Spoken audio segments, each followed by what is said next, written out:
Good morning, and thank you very much for joining us. I am Yori Folari. Okay, off to business immediately, and our guest this morning is Group Captain retired SADEEQ GARBA SHEHU, former spokesman of the Nigeria Air Force, defense security and counterterrorism expert. He's a former spokesman, as I said at the top, of the Nigeria Air Force.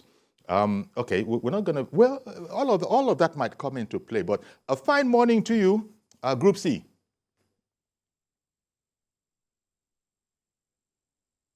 Okay, we were speaking just a moment ago. Good morning, Group Captain SHEHU.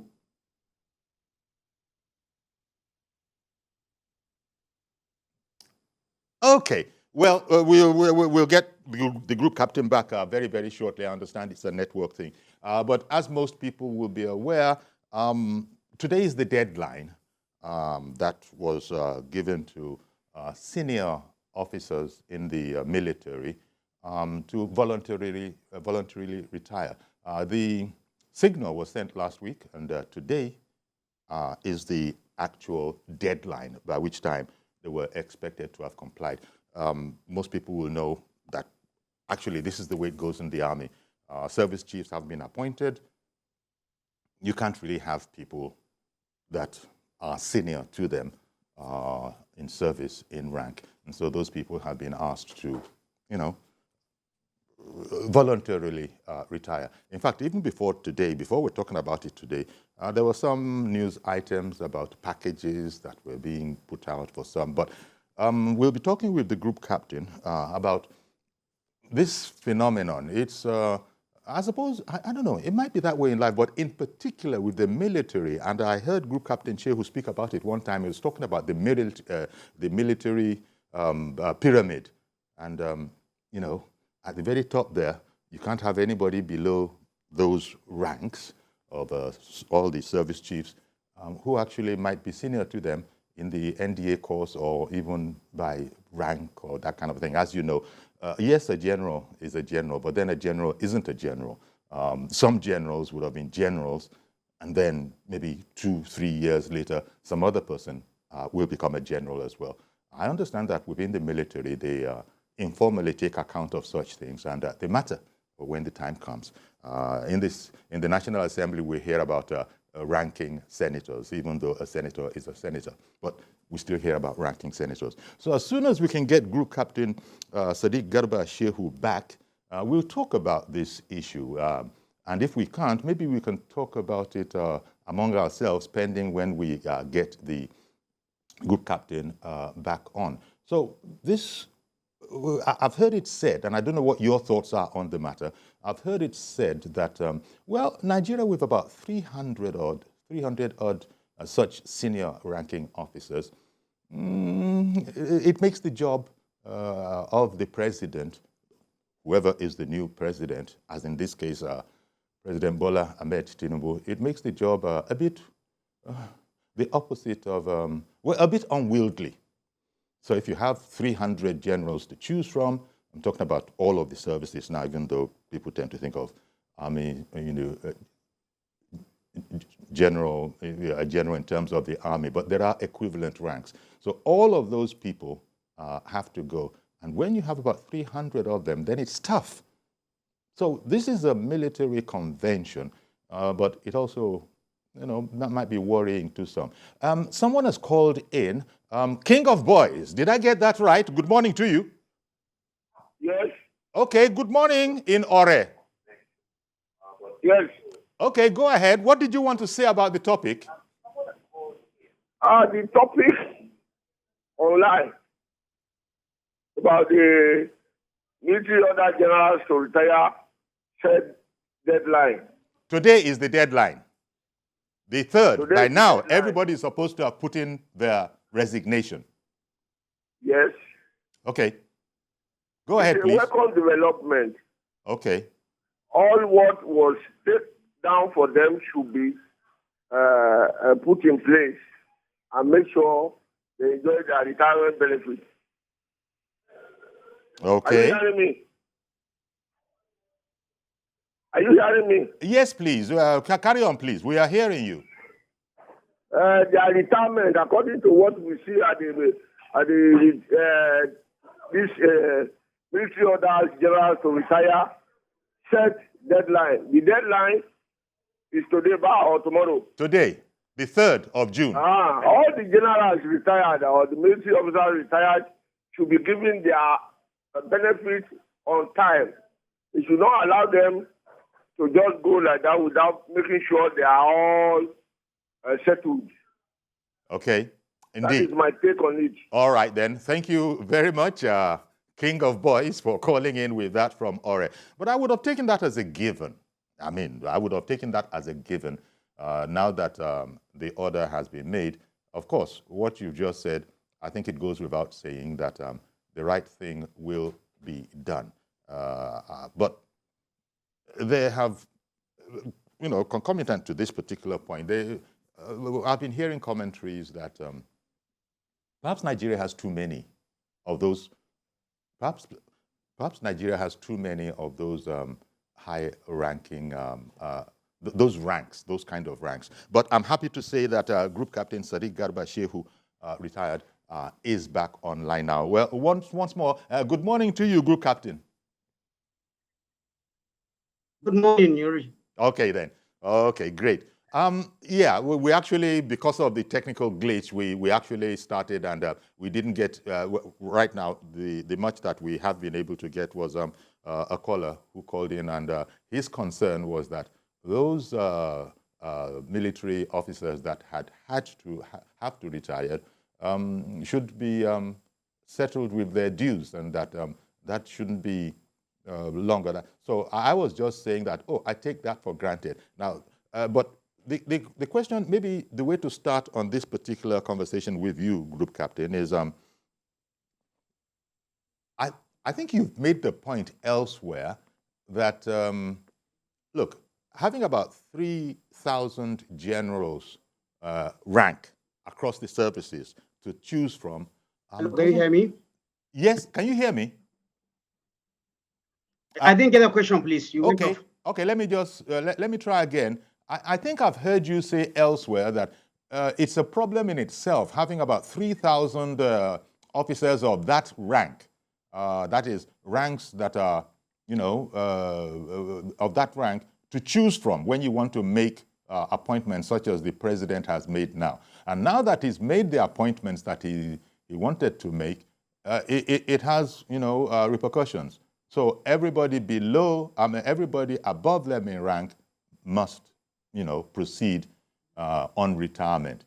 That point you made, how did we come to appoint so many generals across the services that brought up the comment that I'm referencing, your comment that that I'm referencing now, that it's not the problem of the president, but the system. We're not fighting a war. I don't know how you see it. Would you like to comment on that generally? Oh, okay. I can see that there's still a problem, but Bishop, did I get that right? Is it Bishop Best?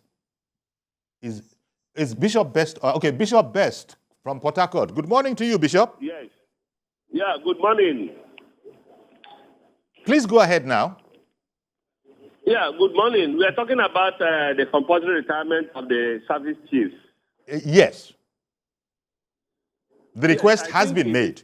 The request has been made according to the wordings of the signal that was put out.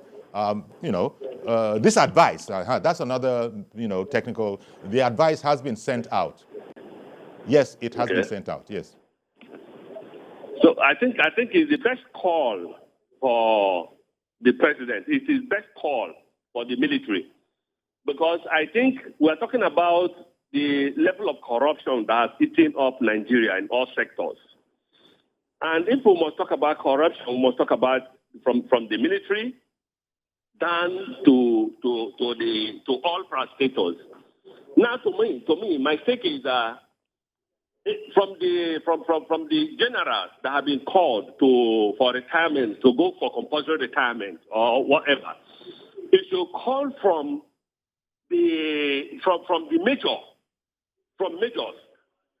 down to the generals, so that opportunity will be given to the new ones, those coming up. Opportunity will be given to them, and they'll be properly checkmated.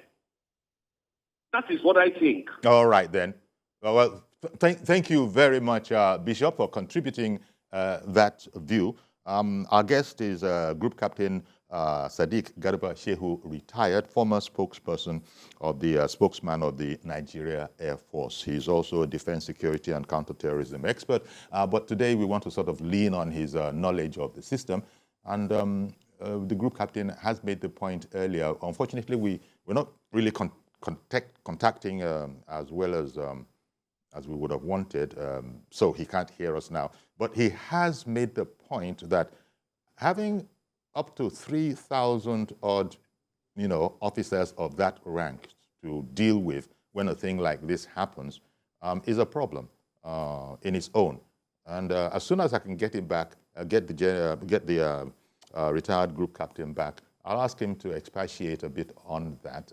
How did we arrive at the situation where we have all these people that have, brought about the comments that the bishop has just made that, you have to make room. The bishop did also add something about corruption in the society, but I don't think that factors in. I don't know, because I think it's a tradition in the military that you can't have.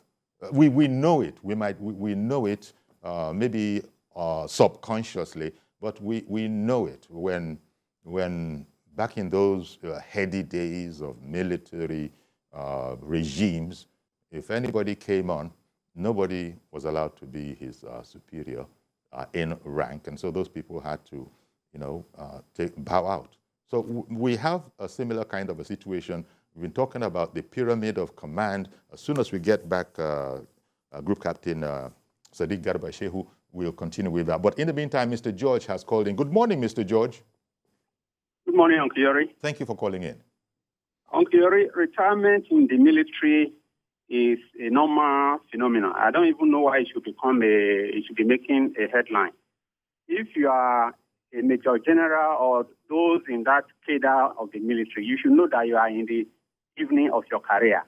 And they know that it is a practice when somebody who is below you in rank is made to be the superior officer or the head, the rest under him or above him have to leave. So it's not new. I don't know. We shouldn't make news out of it.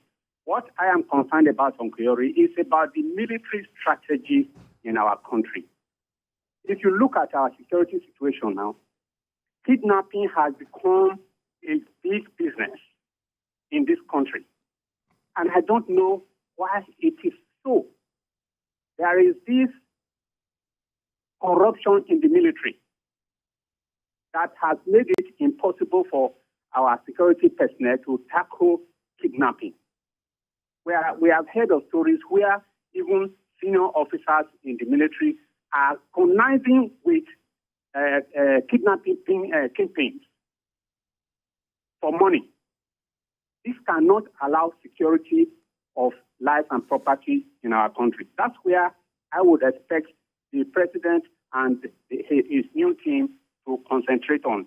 Okay. Let the police. The military is for external aggression normally.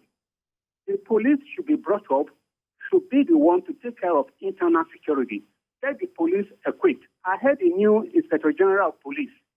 He was feeling so encouraged and ready to work. Equip that type of person. Let him recruit those who can work with him and give them the task. They will do it.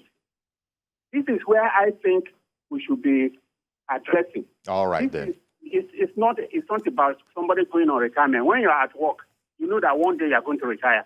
What do you want to become after you have already become a major general in the army?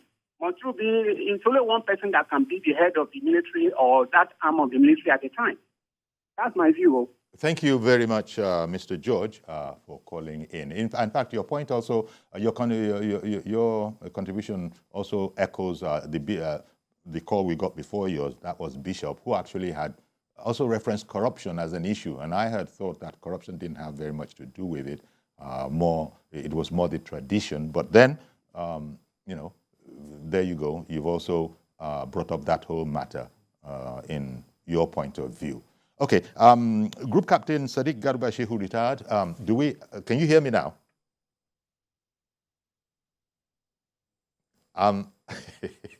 Is it going to be one of those kind of Mondays?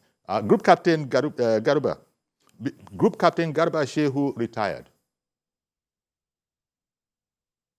And so as not to confuse it in the minds of some, let me add SADEEQ at the beginning. Group Captain SADEEQ Garba SHEHU retired. Can you hear us? Okay, not so. Yes, Mr. George, that caller was making the point that this is the end of any service.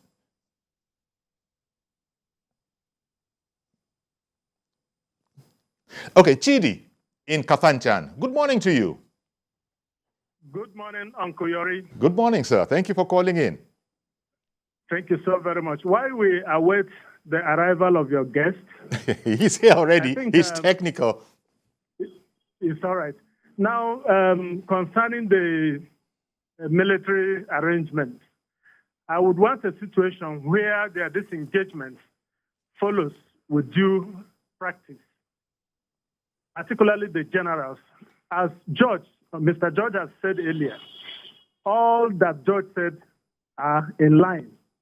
But I would equally add that let the armed forces be properly shaped, fixed in such a way that they can be able to stand for external aggression, number one, and to contain the internal security challenges that our country are currently facing. Not where so many of these people who feel they are advantaged will be engaged in businesses where they are not supposed to be doing businesses. Particularly what we hear that is taking place in Maiduguri or Borno State and so many other places.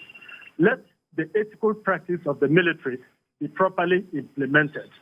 Thank you very much, and God bless Nigeria. Thank you very much for calling in, sir. In any case, as soon as we get our guest, Group Captain SADEEQ Garba SHEHU retired back, he will be speaking about the military aspects of this conversation. But one imagines that all of these generals that have to retire now because of the convention, I suppose they'll be on something called the reserve list. All of these people are still going to be useful to the country. But I take the point that's been made severally now, even though we haven't got halfway through the program. The point has been made severally that all these senior officers that have had to retire, voluntarily retire, today is the deadline, and some have actually begun the process before today, that all of these people, they're not exactly geriatrics, so they still have a lot of productive life left in them. And in that connection, people have spoken about their benefits. Just let their benefits be paid to them. And we've been hearing about this.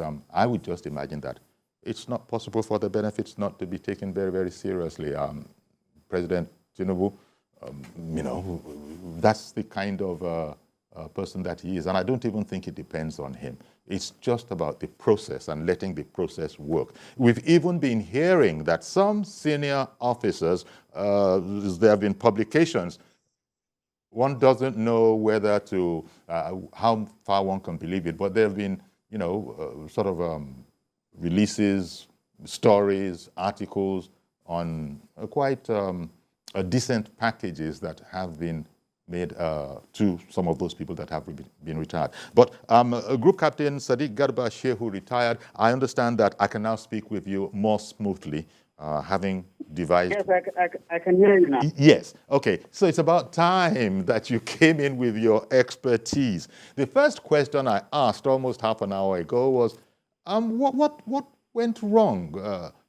Well, maybe that's not the way to phrase it. How, and I think this is better, how did we arrive at having the figure of somewhere around 3,000 generals, Nigeria being the nation that it is? How did we arrive at having about 3,000 generals, which you've said in a different interview, makes the life of anybody needing to choose from among them very, very difficult? How did we arrive at that? We have a bloated army. Yeah. Thank you very much, Yori. But first, please, let's put this in proper perspective. Okay. If you listen to that interview, not the many reported versions that I saw, the number I stand by is about 1,300 generals. Okay. And when I say generals, when you use general in the general sense, it means you are taking of brigadiers, major generals, lieutenant generals, and even 4-star generals, that's a full general if you have them. Okay. Please, let's get that clear. I said, by my estimation, Nigeria now has about 1,300 generals. But with respect to the people that are likely, or I could say have gone, depending on your sources, or retirement, we are talking of the major generals who are senior to 39 regular corps. And the number that might be affected is 133. The other major generals and brigadiers that will remain, they are junior to them, so I think their place is secured. Now, it's good to be particular because I've had this, it's not 3,000. 1,300 is the number of generals, which again, is still too much. And then the people going for retirement potentially are 133. Now, having cleared that, how did we arrive at that? To be honest with you, there is a combination of factors that made us to arrive here. First, I will stand that the number we have for a size of military that is about 223,000, according to the figures that were given by the last Minister of Defense, to have 1,300 generals across the three services is just too much. But how did we get to that number? Yes. This is as a result of over many years. The promotion process has not been adequately supervised by the ministry, or I could say Minister of Defense. In a democratic setting, there's what we call democratic control of the armed forces. There are two theories to that. When things concern purely operational matters, the civilian political masters should leave the military to take charge. Like who is the commander of here, who is the commander of that, the political masters may not intervene. However, how the military is shaped, how they are funded, what kind of war they fight, that one is completely the political master that will decide that. What do we have? Over the years, the issue of promotion has been left to the exclusive, preserve of the services. Being that is the case, the Ministry of Defense, even though there is supposed to be a layer that will filter, what I find in my research is that filter has not been working. Because the Minister of Defense is supposed to look at the government interest. He has a larger strategic view.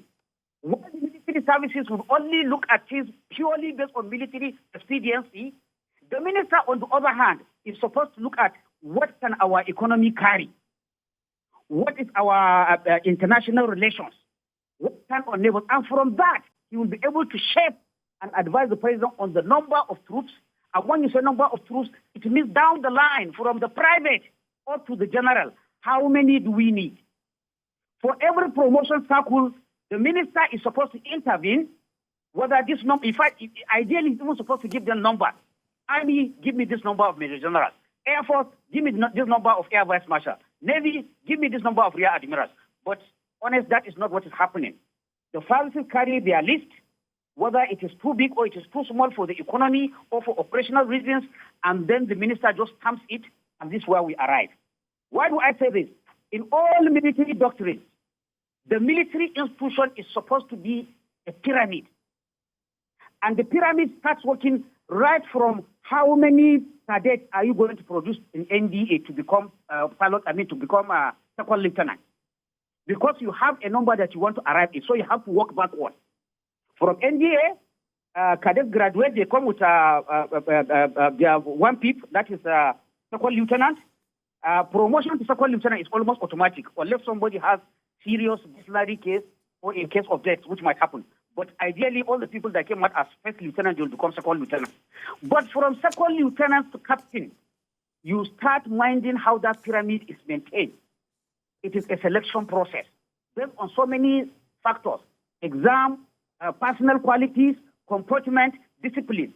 By the time this set of officers, whichever set comes of AJ, they are moving from lieutenant to captain, about 20% will drop. You will have like 80% of the original set.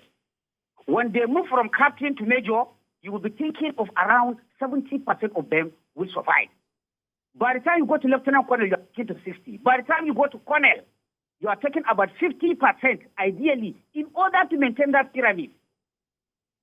50% are remaining. Now, the greatest filter should come from colonel to brigadier, where you should be looking for maximum 5%, or if very 10%. But from brigadier to major general, which ideally is supposed to be the pinnacle of somebody's career, you should be taking off maximum of 3% of any set that passed out of NDA. It should be that number. But over the years, with due respect, due to lack of putting eye on that promotion, we've had courses that have produced 44% of them becoming major general. So even if you stop at that course, they are going to have a problem with that course. You are going to have a problem because you didn't mind that distance. And apart from wastage of money, you may not find place where to, where to put this officer because you have more than the establishment. So what happens again? The next wastage is that you'll be trying to create unnecessary units so that you can insert those officers. But in the long run, we have to know the issue of defense or security is also an issue of economy. There is, in defense planning, what we call the guns versus butter debate. The guns means how much am I going to spend on security? How much am I going to reserve for the other butter, like roads, like health? That's what is termed as butter. So for the political mind, from the Minister of Defense up to the President, he has the whole picture. Like I said, the military man might just be involved that I want this number. He may not factor in the economics. You have to think why you are putting these people in the barracks. So to be honest with you, because of that lack of, putting on eye, that is how we arrive at the number, which everybody will agree that for now we have too many officers. Now, sorry, can I just interrupt there because I have to go on a break, but thank you very much for putting things in perspective. The 3,000 figure that is being quoted as being affected, you said that your research indicates a number much lower than that. In fact, less than half of that at around 1,300. So stay with us, please. Yes. We'll be right back. Number of generals, not all of them going. Number of generals we have. Okay, generals that we have, but not all of them going. Yes. Okay. I'll be right back and we'll continue this conversation, sir. I'll be right back. Stay with us, please, till we come back from this break.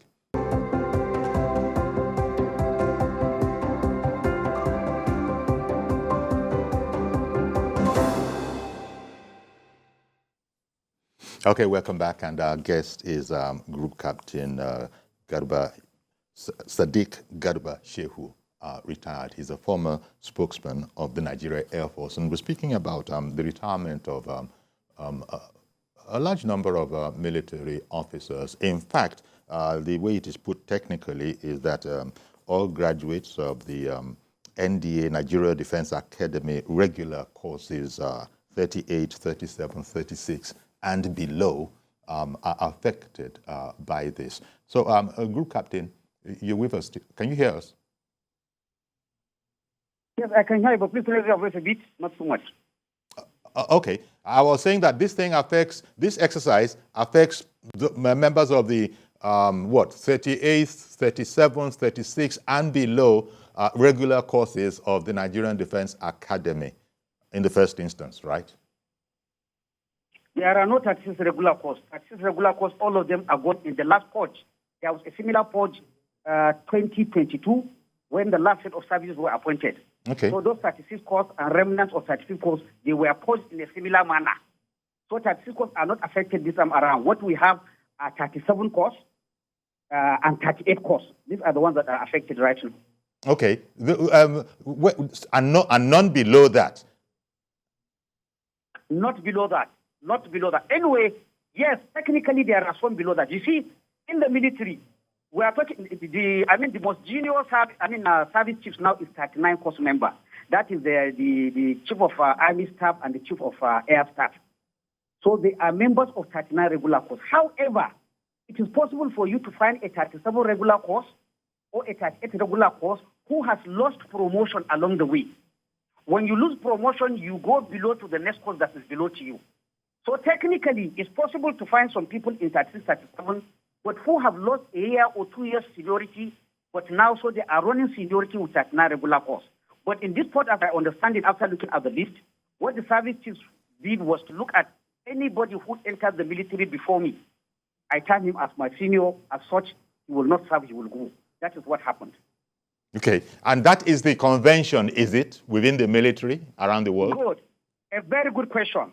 Your earlier guest, before I lost, the audio with you, and many others have been putting this problem simply that it is a tradition, is a culture. With due respect, I would like to slightly, disagree. Yes, military is a profession of seniority. We have this saying among us that once I enter the military before you, I am your senior for life. It doesn't matter if along the way through military snake and ladders, I could lose seniority and go below you, official seniority. But the fact that I entered the military, I will still hold that that you were my junior because I entered before you. However, the problem we have is that, with due respect, culture and tradition is not law. What does law say about the length of service of an officer? We have what we call the harmonized terms and conditions of service for officers. We still have also for the non-commissioned officer. What the harmonized terms and conditions of service under which an officer is commissioned, it guarantees him to serve a maximum years of 35 years service, just like civil service. That's what it guarantees him. It also guarantees him, if he rises to the highest rank, to serve up to 60 years of service. I hope you are getting me. Yes. Yes, it gives him that guarantee. But again, within that 35 days of service, there is another second condition. This one, you can find it in the Harmonized Terms and Conditions of Service section 03.10.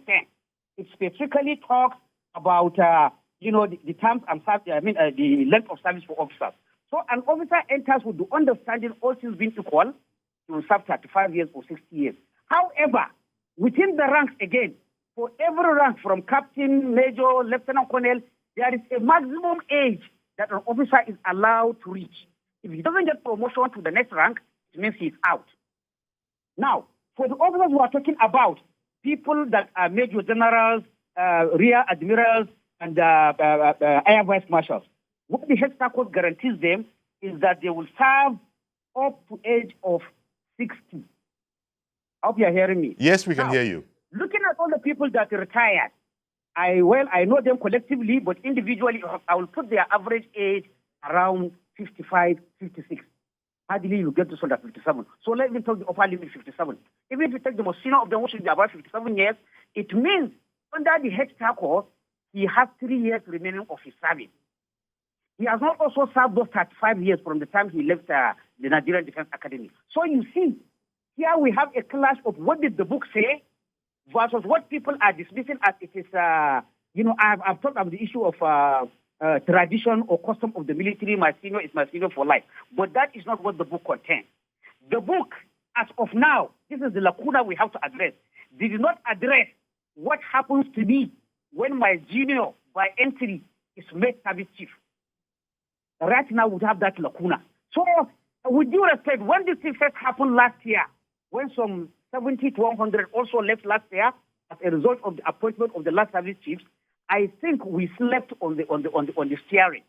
That was the time for the military to understand that there's a big problem here, and it is likely to occur.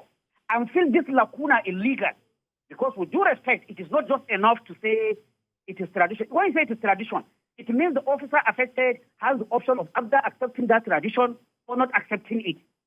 More so, because if we check back again, we've had similar incidents like that, but not in this large number, where a service chief still had his seniors that served in the military. I can remember vividly from 2015 or to 2018, during the last, the ultimate set of service chiefs, that is Oloni Shakin, General Buratai, Air Marshal SADEEQ, and Iba. During their time when they came in, the line is taken from who is the most junior service chief. As of that time, the most junior service chief was Lieutenant General Buratai, who was of 29 corps. But if I recall vividly, there were members of 28 or 27 regular corps that were serving within the armed forces. Within the armed forces. So you see, there has been a precedent, even when we say there is a tradition. So my point of view is that tradition is there, but tradition makes it optional. Because I can tell you, as a matter of fact, right now there are some of these officers for various reasons, and I don't blame them. There are some who would not mind to remain and serve with these people and complete their 35 years or 60 years of age. They wouldn't mind at all. But military officers are disciplined. They would not like to raise their voice, but I am telling you, I know that for a fact. Okay. So the point I'm making, we should shift from the position that it is tradition, it is culture. This thing is likely to occur. This is the second time we are having this large number. It is likely to occur in the next future. So the solution is not just to say it is tradition, it is culture. Document it. Right now, we do not have a solution. What happens to those officers? That is officially. There is no official position. I hope I'm very clear. Indeed, you are. So this makes it look. This sounds to me like there is a need for some kind of reform within the military as it relates to these kind of matters, so that things don't get, quote unquote, out of hand, as it would appear that this is now the case. Exactly. It's a problem that needs solution. Even if you go back to the ones that left in 2022, I can say they are my contemporaries. There are some who feel that the system was not fair to them, because they will show you this is what the terms and conditions of service says. I should serve for 35 years or to a certain age, and I have not reached. But at the same time, I want us to understand something. There is the prerogative of the commander-in-chief. Okay. What the section on the Constitution, which talks, I think it's section 18, which talks about the appointment of service. It gives the president to appoint the phrase, whom he deems fit. Who he deems fit. Now, who he deems fit, it means the president is not obliged to ask who is the most senior so that I'll appoint him. It is completely within his prerogative to go whether to the middle of the rank or even down, and then pick his service chiefs, which means then we'll come back to talking about this tradition, which is not based on books. So the point is that the military as an institution in their personnel management modem, what are they to bring personnel management practices, they should factor in this fact that the president has the prerogative to pick anybody and find a solution. What if the president, like in this case, picks somebody and that person has seniors? To be honest, it's not enough to tell somebody that it is tradition, it is custom. In fact, if you see the letter, with due respect, the letter written to the people to leave, nobody quoted any provision that you are going under this provision. It made the reference to custom and tradition, discipline and hierarchy, but I will continue to say custom and tradition is not law. On the other hand, other ministries have found, you see, the military is an international, profession. All militaries, they borrow practices from each other.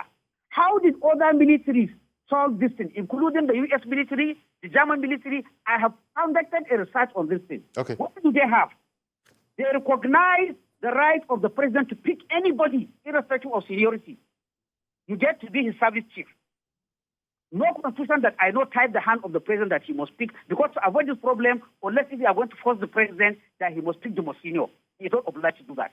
But what did other militaries do? They brought two options.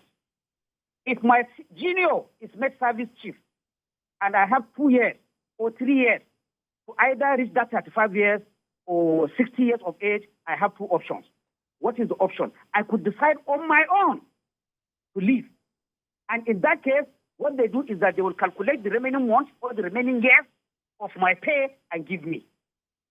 On the other hand, other militaries, what do? They say, okay, you still have 5 years. They have appointed your junior as a service chief. If you want to stay and continue your service, you stay and continue your service and complete your year. These are the two options. I am not preferring one over the other.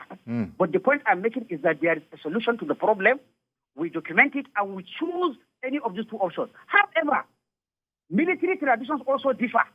If that thing was saying tradition and culture, we want to make it alone, we may, that's a third option, we may say, look, for Nigerian military, once they appoint your junior, you have to go. But I am telling you here that for now, there is nowhere where that is written. Okay. So we just need to... is the harmonized terms and condition of service. Indeed. It's not there. Indeed. Thank you very much, Group Captain Retired. So from what you're saying, in fact, I think you said it somewhere else, that this isn't an issue of the president, as you said. I'm not hearing very well. Please raise your voice. Okay. Can you hear me? Can you hear me right now? Is it better? I can hear you, yes. Okay. Yes, better. You've indicated that it's not even about the president, it's more with the military, because as you've just explained, the president technically can choose whoever he wants. Not that he's likely to do it, but if the president wanted, he could have chosen a colonel, for example, theoretically speaking. And theoretically, yes. Theoretically it's possible. Yes. So because again, please let me come on here. What other countries did here? The U.S. military, they have probably the longest history of practice. They have made their mistake. So whether we like it or not, even though I can be challenged with Nigeria, it's not America, you still have to go to America. What American Congress did, now, in saying the president has the right to nominate somebody, they mentioned among serving generals. Indeed. They mentioned among serving generals. In our own case, Section 18 of the Constitution, it didn't even specify the rank of who the president can choose. So that's why I say technically or literally, it means the president can opt for a colonel. But of course, that will cause a lot of confusion. Okay. Well, thank you very much, Group Captain retired, for explaining, the way it works in there and what the constraints are. One thing that just about everybody who has called in on this program, on this issue, was, they're wanting them to get a fair shake. That is, all their entitlements, all their dues, let it be paid to them. And I perhaps I was a bit flippant, but I had said that most of us ordinary civilians would take that as a given, that they would get their retirement dues. In fact, there have been some news stories about some quote-unquote fabulous retirement packages for some. Your comments? Well, there's different, I talked about here. Retirement, anybody who retires, especially a military man, even civilians, they enjoy their retirement. Of course, they have their retirement, they have their pension and their benefits. But understand, I spoke about for those whose career was cut, I could say for service exigencies, it is necessary to document that the remaining months or the remaining years they have is computed and they are paid for it, because they have a guarantee in the HARCOURT they are supposed to serve up to a certain text. In all honesty, we are people as people who study military systems. I just played in my mind game. I say, well, supposing one officer now challenges this retirement based on the terms and condition of service, I don't think it will be a vexatious case. He would have a point there. But it's not likely that any officer would do that. So we do that. Retirement benefits, they are entitled to it. I have seen the list of retirement benefits they say people are going to get. Well, I didn't reach that rank. And to be honest with you, I don't know what is involved. But having said that, I always emphasize that for somebody who has served the military for 30 years plus and gotten to the rank of general, putting his life on line to protect all citizens, I think there is no amount of money that will give him that will say we have fully compensated him. Indeed. He should be given all that the country can afford for the service they have done. However, in return for that, the military, where I said the fault is the military ought to produce only officers of that rank that are really necessary, that can be supported by the national economy. So this is where it is a job from two hands, and not only from two hands. The National Assembly is not, innocent in this something, because the National Assemblies in other countries, to be honest with you, it is National Assemblies that specify the terms and conditions of service of military officers, the amount of pay, the condition for promotion. They are the ones who do that. Unfortunately, our own National Assembly, there's this tendency on military matters or defense matters for them to think that, look, it is really not our problem, it's the commander, especially at a time when we had a commander-in-chief who was a former military man. I want this wrong idea to be taken out of the head of the 10th National Assembly. If they think there is wrong, and we think everything is wrong, retiring 133 major generals when they have not reached the age, I think is a loss to the country. We must find a legal solution. We must move away from dismissing it that it is a tradition, it is a culture. I told you I am still within the military. I speak with them. There are many who feel they are shut down by this kind of system. And to be honest, it is not there. Let us look. So I always, whenever I criticize or I critique, let me use the word critique, it is always due to recommendations. For the incoming government, definitely from 2022, which we saw massive retirement, and then this one, we have to agree there is a problem. So the incoming government must look at that harmonized terms and conditions of service. You mean specifically? When you speak about incoming government, there's a government that has just arrived. Yes, that's what I mean. Oh, the present government. Yes, the present government, that's what I mean. Okay. Thanks for your correction. The present government should realize, because when this happened, Yori, is likely to happen again. Because it has happened before. It has happened before. So it is becoming a recurring decimal. What it means, we must have solution. And like I told you, and I emphasize everywhere, right now we don't have a legal or policy solution to this problem. All what people are saying, I have to be very honest with you, both military and non-military, is personal opinion. Your last guest was saying they should know that their time is over. They appoint their decision. Well, like I said, that ought to be optional. We've had, again, I have emphasized, we have had in the past where seniors have stayed while their juniors are service chiefs. So the solution is not just to say it is tradition. The solution is to go back to that harmonized terms and conditions of service, review it, and particularly decide when an officer, his junior is appointed service chief, what does the system do for him? Should we allow him to serve out his time? Mm-hmm. Should we pay him for his remaining time? Should he be given the option to do whatever he wants? And related to this, finally, please, related to this, there's also the issue of the tenure of service chiefs. With due respect, if you keep service chiefs beyond 3 years without changing them, you are going to have traffic hold-up in the general's line. You are going to have traffic. We have refused to legislate or to also put a policy on what is the tenure of service chiefs. We have left it elastic, subject to different interpretations, so much so that I can tell you now, nobody can tell you what is the tenure of a service chief in Nigeria. All right. The longer service chiefs stay without change, you are going to have a glut of generals. So again, this is something that we must address. Indeed. In my study of other militaries, almost all militaries, they appoint their service chiefs for a particular tenure. Well, for a particular tenure. When you raise this issue here, some people will tell you, no, you cannot interfere with the right of the president. No, that is not what democracy says. That democracy, as we copied it, there's nowhere where the president has unchallenged or unlimited power. Because for just drama, I could say, if President Tinubu wants now, he has appointed the service chief. The way we are looking at, he could serve with them for the 4 years. If by chance he has a second term, another 4 years, he could still serve with them for 4 years, according to the books we have. If another president comes after Tinubu's 8 years, if he likes, he can still return them. This is a possibility with what we have on the book.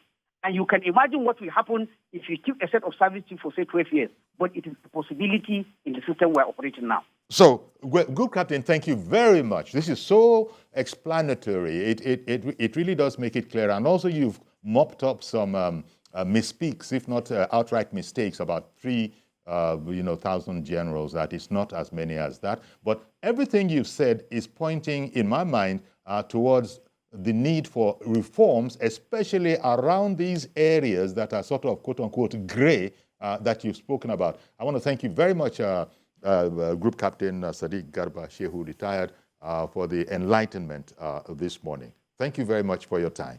Thank you very much, Yoni. But please permit me just one sentence. Okay. Almost all these issues, I want to bring it to the attention of the government. Almost all these issues were discussed at a military reform committee that was set up by the last government. Almost all these issues, it was seen. Even as of that 2021, 2022, the list of generals on that list as of that time was taken, and the whole committee members were unanimous that the number was too much. Okay. Thank you very much. We've got to go now. There should be more screens. Yes. Really appreciate you and your time this morning, Group Captain Garba SADEEQ Shehu, retired Defense and Security Counter-Terrorism expert. So that's our program. We've completely run out of time. Please join us tomorrow for a fresh edition. I am Iyori Folare. Bye-bye for now.